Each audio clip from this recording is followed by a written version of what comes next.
बाळासाहेबांच्या तमाम शिवसैनिकांना तुमच्या ह्या अनिश गाढवेचा, बाळासाहेबांच्या कडवट शिवसैनिकाचा आणि शिवसेनेच्या प्रवक्त्याचा मानाचा जय महाराष्ट्र. जर अजूनही शिवसेना एक वादळ शिवसैनिकांना आपल्या हक्काच्या या माध्यमाला, तुमच्या माझ्या लाडक्या युट्यूब प्रबोधन माध्यमाला कुठेतरी सबस्क्राईब करायचं अजूनही राहून गेलं असेल तर तुम्हा सर्व शिवसैनिकांना पुनश्च कळकळीची विनंती करतो. आता ताबडतोब शिवसेना एक वादळ आपण सर्वांनी लाखोंच्या संख्येने सबस्क्राईब ठेवा. उभ्या महाराष्ट्राच्या कानाकोपऱ्यात आपल्या शिवसेनेच्या विचारांना पोहोचवणाऱ्या या माध्यमाला आपण सर्वांनी मिळून मोठं करा ही नम्र विनंती करतो. 2च दिवसांपूर्वी आपण महाराष्ट्राच्या बजेटवर एक व्हिडिओ केला होता. त्यातच मी तुम्हाला सांगितलं होतं मी कोकणाविषयी, विशेषतः रत्नागिरी आणि सिंधुदुर्ग या जिल्ह्यांविषयी एक वेगळा व्हिडिओ घेऊन तुम्हा सर्वांसमोर येईल.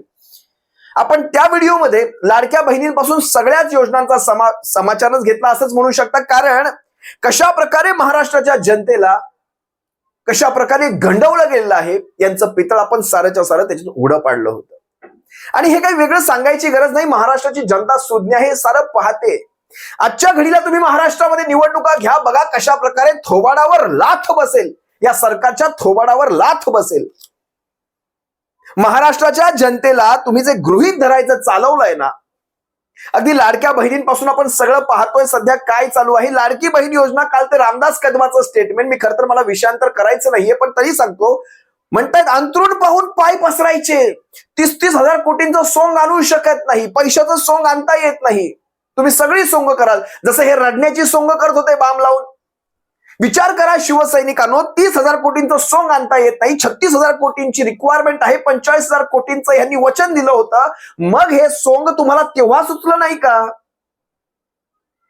रामदास कदमाने हे आता स्टेटमेंट करणं याच्यात खूप आता बघा, रामदास कदमाला तुम्ही किती महत्व येतं नाही तर मला माहित नाही, पण शेवटी मंत्र्याचा बाप आहे. कुठतरी ही सरकारच्या वतीनेच केलेली ही घोषणाच म्हणेन मी. लाडकी बहीण योजना पार ही कधी बंद करतील याची आज शाश्वती देता येत नाही. असो, मी पुन्हा सांगतो, मी विषयांतर करणार नाही. पण आज तुम्ही पहा, मी कोकणाविषयी ज्यावेळेस वेगळा व्हिडिओ करणार आहे, मी काही जास्त आकडेवाऱ्या तुम्हा सर्वांसमोर ठेवणार नाही. विशेषतः रत्नागिरी आणि सिंधुदुर्ग या जिल्ह्यांमधून ज्यावेळेस शिवसेनेचे एक उमेदवार पडले, अगदी लोकसभेला खासदार पडला, तरी देखील तुम्हाला आज ठासून सांगतो की महाराष्ट्रातली तमाम जनता तर राहिलेलीच आहे, महाविकास आघाडीच्या शिवसेनेच्या मागे उभी राहिलीच, पण विशेषतः कोकणी जनता माझ्या शिवसेनेच्या पाठीशी ठामपणे उभी राहिली. तुम्ही म्हणाल आमदार पडले, खासदार पडले, असं कसं म्हणताय? उभी राहिली. आजही प्रत्येक मतदारसंघामध्ये शिवसेनेला 90 हजार, 1 लाखाचं मतदान झालेलं आहे. अगदी तुम्ही दापोली पासून घ्या, गुहागर पासून घ्या, गुहागर तर आपला आमदार निवडून आला, हे आपलं भाग्य म्हणेन मी. आणि ढाण्या वाघ, हा एकटा ढाण्या वाघ जो महाराष्ट्राच्या विरोधी पक्ष नेते पदासाठी शिवसेनेच्या पक्षप्रमुखांनी शिफारस केलेली आहे महाविकास आघाडीतर्फे, हा ढाण्या वाघ ज्यावेळेस त्या पदावर बसेल ना, हा महाराष्ट्राचे प्रश्न तर मांडेलच मांडेल, पण सबंध कोकण पट्टा, अगदी मुंबई पासून पालघर पर्यंत, वसई विरार पासून अगदी तळ कोकणापर्यंत, सावंतवाडी पर्यंत अख्ख्या कोकणाचं नेतृत्व हा ढाण्या वाघ करेल याची माझ्या मनात जराही शंका नाही या बाबतीत. आणि हा ढाण्या वाघ निवडून येणं हे आपल्यासाठी फार गरजेचं होतं. आज तुम्ही मला सांगा, जवळपास 40 वर्ष ह्यांची, भास्कर साहेबांची 40 वर्ष आमदारकी, त्याच्या अगोदरही त्यांनी वेगवेगळ्या पदांवर काम केलेलं आहे स्थानिक पातळ्यांवर. पण विचार करा शिवसैनिकांनो, तुम्हाला नेतृत्व कसं असायला हवं? नेतृत्व हे असं अभ्यासू असायला हवं. कारण आज ज्या वेळेस विधानसभेत त्यांनी, काल मी तुम्हाला 2 ते 3 मिनिटांची एक क्लिप दाखवेल, त्यांना बघा विरोधी पक्षनेते पद जर मिळालं तर त्यांना कमीत कमी 1-1.5 तास 2 तास बोलायची संधी मिळेल. हे आता 10-15 मिनिटं बोलायला मिळतं आणि त्याच्यातही विरोधकांचा गोंधळ चालू असतो. पण त्यातही महाराष्ट्राच्या प्रश्नांसकट अगदी त्यांनी मराठवाड्याच्या पाणी प्रश्नापासून विदर्भाच्या पाणी प्रश्नापर्यंत, त्यानंतर थेट रत्नागिरीपर्यंत सगळेच विषय काढले. ते विषय मी वेगळ्या व्हिडिओत दाखवलेत, त्यामुळे ते विषय मी आता दाखवत नाही. मी आज कोकणाविषयी विशेष बोलणार आहे. ज्यावेळेस ते म्हणाले, बघा शेवटी अर्थमंत्र्यांकडनं तुम्हाला कामं देखील करून घ्यायची आहेत, त्यामुळे काही ठिकाणी ते थोडंसं मधाळ बोलणं हे गरजेचं असतं आणि हे असतं राजनैतिक सूझबूझ असते ही. आणि भास्कर साहेबांना विधानसभेच्या आतमध्ये कसं बोलायचं, कसं वागायचं, कुठल्या नियमांवर बोट ठेवायचं, कुठल्या नियमांना धरून थांबवायचं एखाद्याला, हे सारं चांगलंच माहितीये. त्यांचा हातखंडा आहे त्याच्यामध्ये, त्यांचा गाढा अभ्यास आहे, संसदीय कामकाजाचा त्यांना चांगला गाढा अभ्यास आहे. माझा विषय असा आहे शिवसैनिकांनो, लक्षात घ्या, नेतृत्व कसं असलं पाहिजे, आपण कुठल्या माणसाला निवडून दिलं गेलं पाहिजे जेणेकरून आपल्या मतदारसंघाचा विकास होईल. मी कालच छत्रपती संभाजीराजांच्या बलिदान दिवसानिमित्त भारतीय जनता पक्षाच्या प्रमोद जठारांनी एक कार्यक्रम ठेवला होता. या कार्यक्रमामध्ये कोकणातले नितेश राणे जे सध्या मंत्री आहेत, मत्स्य आणि बंदर विकास मंत्री, मला वाटतं बंदरे विकास मंत्री, ह्या माणसाकडे एवढं, आता त्यांच्या वडिलांकडे सुद्धा एक महत्वाचं खातं होतं एसएमई, स्मॉल अँड मीडियम एंटरप्राइसेस, पण ह्या माणसाला शेवटपर्यंत त्या खात्याचा अगदी 0.001% सुद्धा महाराष्ट्रासाठी उपयोग करून घेताच आला नाही. एवढं महत्वाचं खातं याच्याकडे असताना त्या खात्याचा पार भट्ट्याबोळ 2 ते 3 वेळा महाराष्ट्राची तिकडे दिल्लीमध्ये लाच काढली होती राज्यसभेमध्ये. असो, त्याही विषयात जात नाही, पण या माणसाकडे सुद्धा एवढं महत्वाचं, कारण मत्स्य आणि बंदर विकास याचा अर्थ कळतो. कॅबिनेट दर्जाचं हे मंत्रीपद, कॅबिनेट दर्जा कसला, कॅबिनेट मंत्रीपद आहे ते, ज्याच्यामध्ये कोकण भूमी आहे, जिथे, कारण मी तुम्हाला यांचा एक व्हिडिओ दाखवेल. ह्या कालच्या व्हिडिओमध्ये त्यांनी पुन्हा, मी ह्या विषयावर येईलच मत्स्य आणि बंदर, पण ह्या कालच्या व्हिडिओमध्ये छत्रपती संभाजीराजांच्या पुतळ्याची घोषणा झाली. या आमच्या राजाचे, या आपल्या भागामध्ये असं भव्य स्मारक आम्ही उभं करून दाखवू की जगभरातले लोक इथे आमच्या राजाला नतमस्तक व्हायला येतील. ही शपथ घेऊन आम्ही इथून जाणार आहे. येणाऱ्या काही वर्षामध्ये मी महाराष्ट्रातल्या, देशातल्या हिंदू समाजाला आम्ही विश्वास देतो की आमच्या राजाच्या स्मारक आम्ही इतकं भव्य धव्य ते उभं करू की बाकी सगळ्याला पण थोडं लाज वाटेल अशा पद्धतीचं स्मारक आम्ही इथे उभं करून तुम्हाला दाखवू. हा आमचा शब्द आहे तुम्हाला, कारण का ह्याच्यात तडजोड करण्याचं काहीच कारण नाही. हिंदू समाज या विषयावर आपण तडजोड करत नाही. पद आज आहे उद्या नाही, पद आज आहे उद्या नाही, मंत्रीपद आज आहे उद्या नाही. आमच्या देवाभाऊच्या नेतृत्व असलेलं सरकार हे स्मारकासाठी जेवढी निधी लागेल ती सगळी निधी तिथे उभी करण्याचा शब्द हा सरकारच्या प्रतिनिधी म्हणून मी आपल्या सगळ्यांना देऊन जातो. एकही रुपया कमी पडणार नाही. म्हणजे हा कॉन्फिडन्स येतो कुठून? कधीतरी हा प्रश्न स्वतःला आरशासमोर उभा करा आणि विचारा. छत्रपती शिवाजी राजांच्या त्या राजकोट किल्ल्यावरच्या पुतळ्याची अवस्था आजही आमच्या डोळ्यासमोरून जात नाही. त्या पुतळ्याचे भग्नावशेष आमच्या डोळ्यासमोरून ते आजही हटत नाहीत. 40 किलोमीटर वाऱ्याच्या भूमिकेने तो पुतळा पडतो. मला माझ्या तोंडात घाणेरडे शब्द येतात, शिवसैनिकांनो, घाणेरडे शब्द येतात, पण मी थांबवतो स्वतःला. तो पुतळा अजूनही शिवभक्तांच्या, आम्हा सर्व महाराष्ट्रातल्या तमाम शिवप्रेमींच्या मनातून अजूनही जात नाहीये आणि नव्या पुतळ्याची घोषणा करतोय हा महाशय.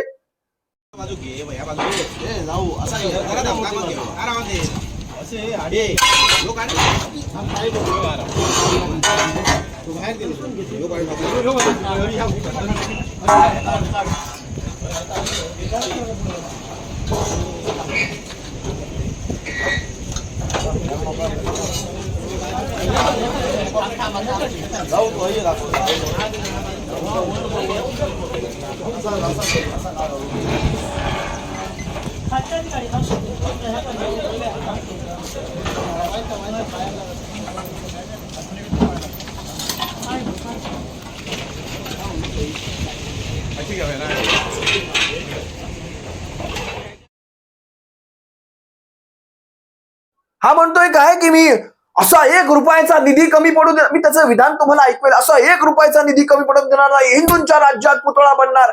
अरे काय लावलंय ह्या महाराष्ट्रामध्ये तुम्ही लोकांनी? हे ते मुस्लिमांच्या विरोधातलं एक स्टेटमेंट, त्याच्यामध्ये काय तर महाराजांचा एकही साथीदार मुस्लिम नव्हता.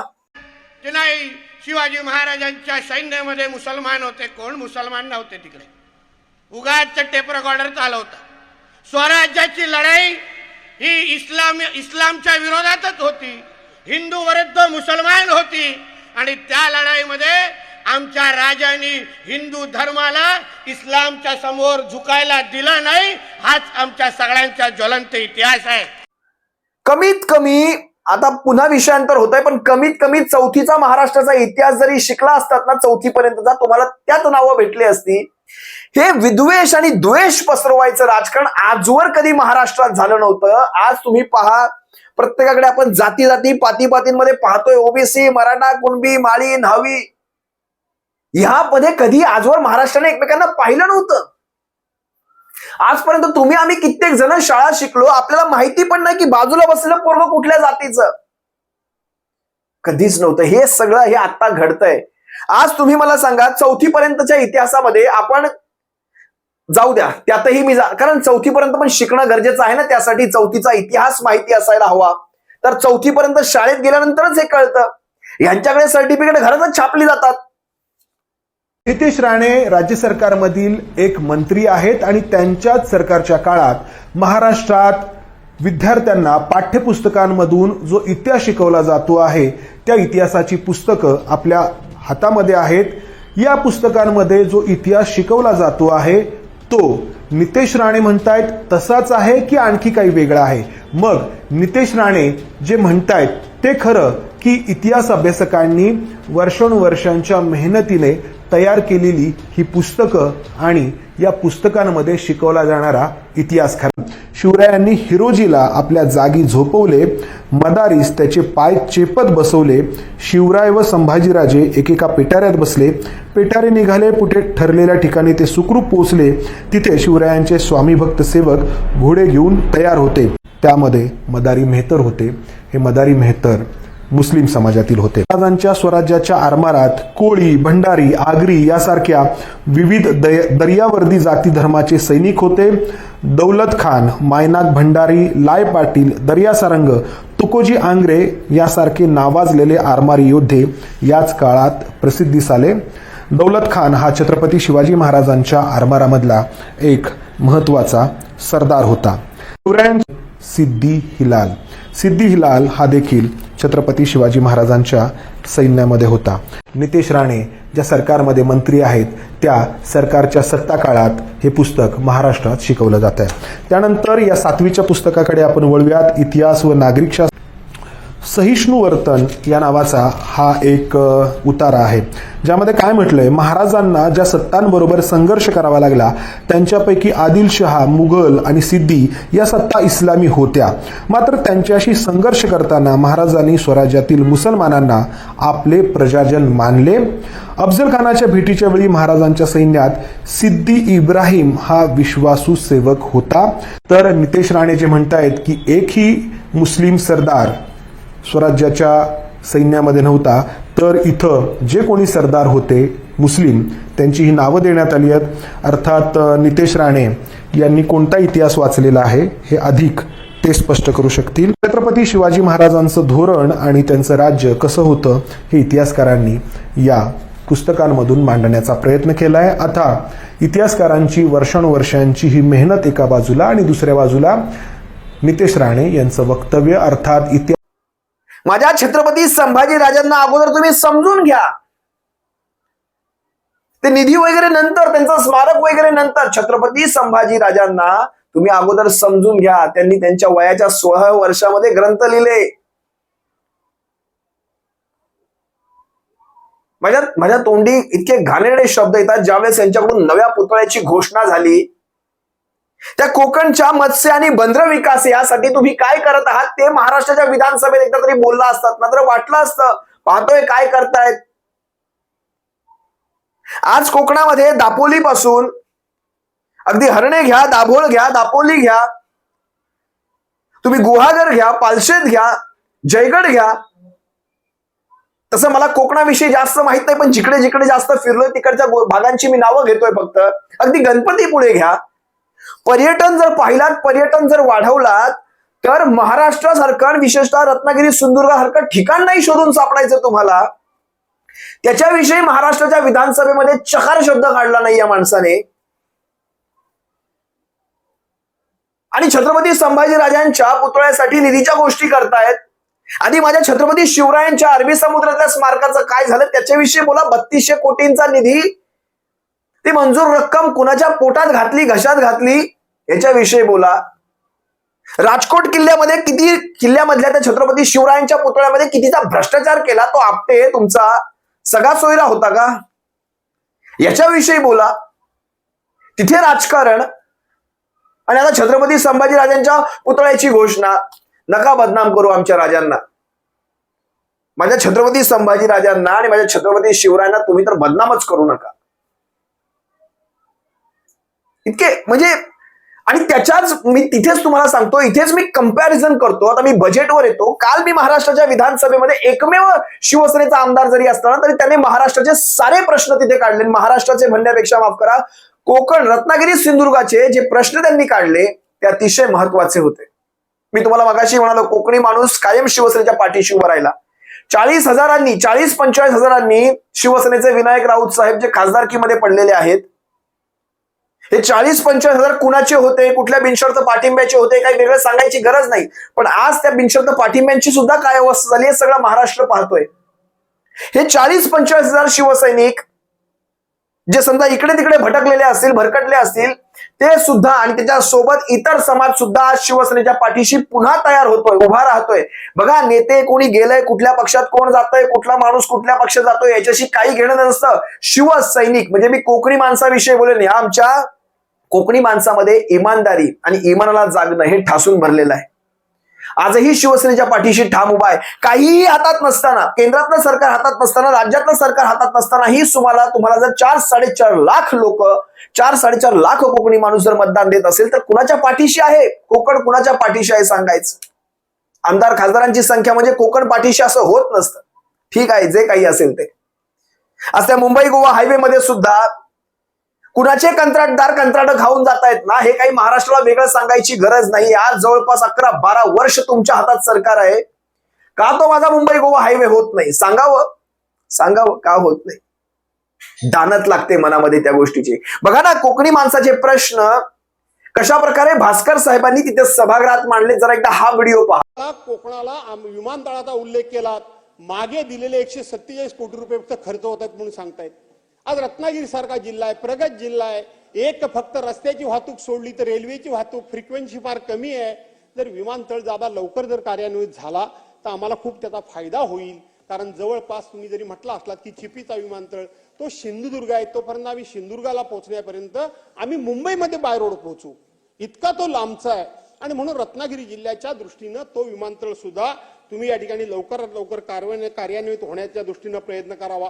तुम्ही नेहमीच प्रत्येक वेळी सांगता आणि तशा तळमळीनं तुम्ही काम देखील करता. मी तुमच्याबरोबर अनेक वर्ष काम केलेलं आहे. आजही मी तुमच्या समोर बसत असताना मी तुमची भावना बघत असतो की आपण कोकणाला काहीही देत नाही असं तुम्ही नेहमी सांगत असता. इतर भागाला देतो तसं कोकणाला काही देत नाही. कोकण सबसिडी घेत नाही. कोकणामध्ये बँकेचं कर्ज घेतलं तर एका पैशानं बुडवत नाही. त्यामुळे कधी मदत करायची वेळ आली तर त्याचे हप्ते रिशेड्यूल वगैरे करायचे असेल तर कोकणाला संधीच देता येत नाही. कोकण कोणाचाही महसूल बुडवत नाही.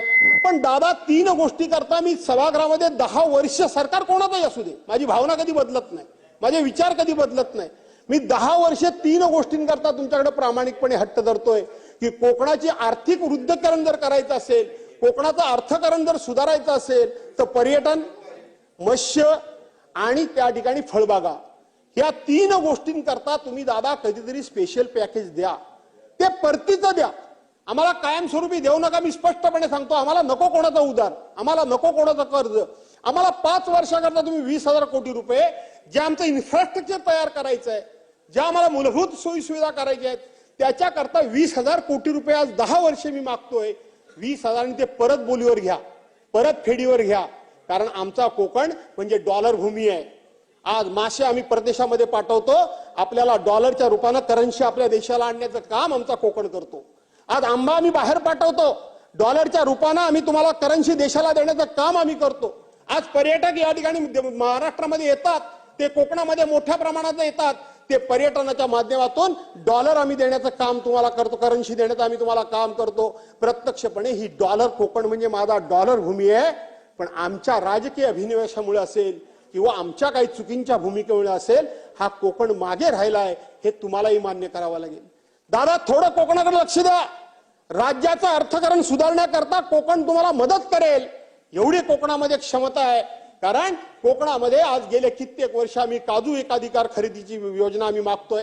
आंब्याला त्या ठिकाणी कुठेतरी रायपिनिंग वगैरे सेंटर उभं करा म्हणून आम्ही सांगतोय.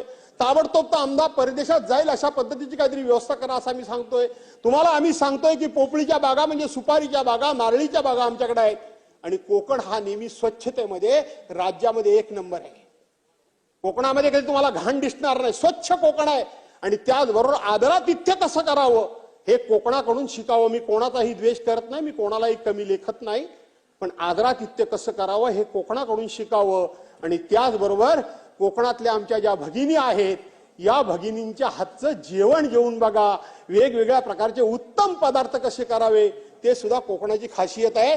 आणि म्हणून आलेल्या माणसाचं पाहुणचार करून पर्यटन कसा वाढवावा हे कोकणाकडे कौशल्य आहे.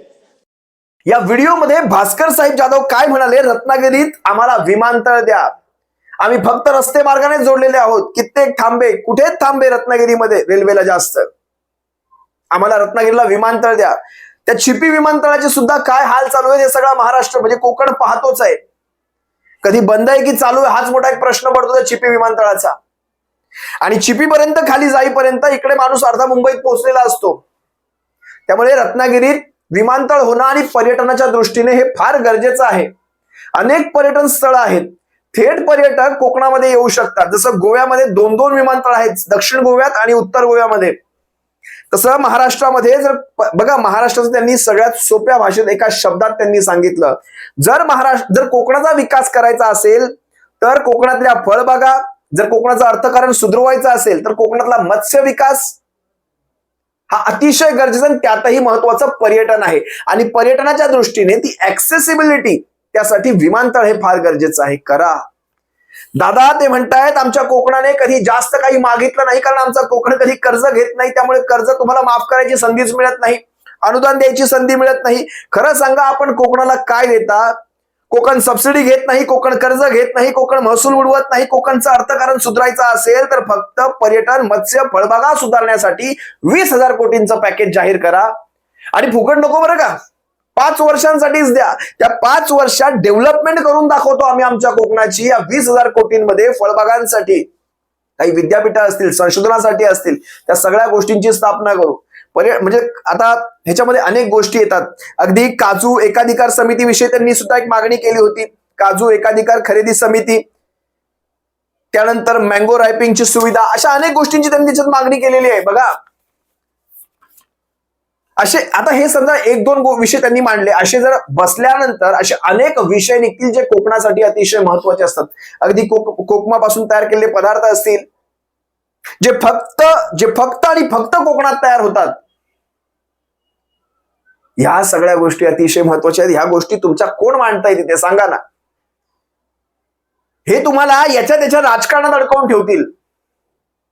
हे काल परवा हिंदू झालेले, 19 मध्ये झालेले हिंदू, काही उपयोग नाही. एका सुद्धा माईच्या लालाने कोकणातल्या रत्नागिरी सिंधुदुर्गातल्या एका सुद्धा आमदाराने आपल्या मतदारसंघामध्ये काय निधी येतोय किंवा आपल्या कोकणाला विशेष काय पॅकेज मिळतंय काहीही पाहिलं नाही. 20,000 कोटींचा निधी द्या, आम्ही तो परतफेडीच्या बोलीवर घ्या, आम्ही तुम्हाला पुन्हा ते परतफेड करू, आम्हाला फुकटात काही नको. आमची कोकण ही डॉलर भूमी आहे. मासे परदेशात जातात, डॉलर येतात, आंबा जातो, डॉलर येतो, काजू जातो, डॉलर येतो, परदेशी पर्यटक येतात, डॉलर येतो. आम्हाला तुम्ही दादा आम्हाला 20,000 कोटीचं पॅकेज द्या, इतकंच त्यांनी सांगितलं. मला सांगा ना शिवसैनिकांनो, ही जी भूमिका आहे ही जाणं गरजेचं आहे की नाही? आज सबंध बजेटमध्ये 0 तरतूद कोकणासाठी, रत्नागिरी सिंधुदुर्गासाठी 0 तरतूद आहे. एकही नवी महामार्ग नाही, एकही, आता रेल्वेचा विषय संपला, एकच पटरी ती आपली, एकच तो ट्रॅक संपला विषय तिथे. मुंबई गोवा विषय नाव काढायचं नाही, कारण ह्याच्यावर पुस्तक लिहिलं जाईल असं गडकरी म्हणाले, त्यामुळे तोही विषय संपला. हे असं चाललेलं आहे. कोकणाच्या तोंडाला, रत्नागिरी सिंधुदुर्गाच्या तोंडाला पानं पुसलेली आहेत. एवढे आमदार, एवढे खासदार सगळे दिलात आपण निवडून. ज्यांनी कुणी, त्यांनी प्रश्न विचारावा ह्यांना की काय केलं तुम्ही? महाराष्ट्राच्या विधानसभेत तळ कोकणामधून, सावंतवाडीमधून जो निवडून आला तो केसरकर काही बोलला का? हा कणकवलीचा काही बोलला का? हा कुडाळचा काही बोलला का? हा चिपळूणचा काही बोलला का? हा दापोली खेडमधला काही बोलला का? काहीच नाही, काहीच. तुम्हाला समजतंय. फक्त मी एवढंच म्हणेन, ते पहा आणि थंड बसा, असं करू नका. उघडा डोळे आणि बघा नीट. ते एबीपीचं वाक्य ना, अगदी योग्य आहे. उघडा डोळे, बघा नीट आणि प्रश्न विचारा. तुर्तास इथेच थांबतो. तुम्हा सर्वांची रजा घेतो. सप्रेम जय महाराष्ट्र. बाळासाहेबांच्या शिवसैनिका. काळजी घ्या. जय महाराष्ट्र.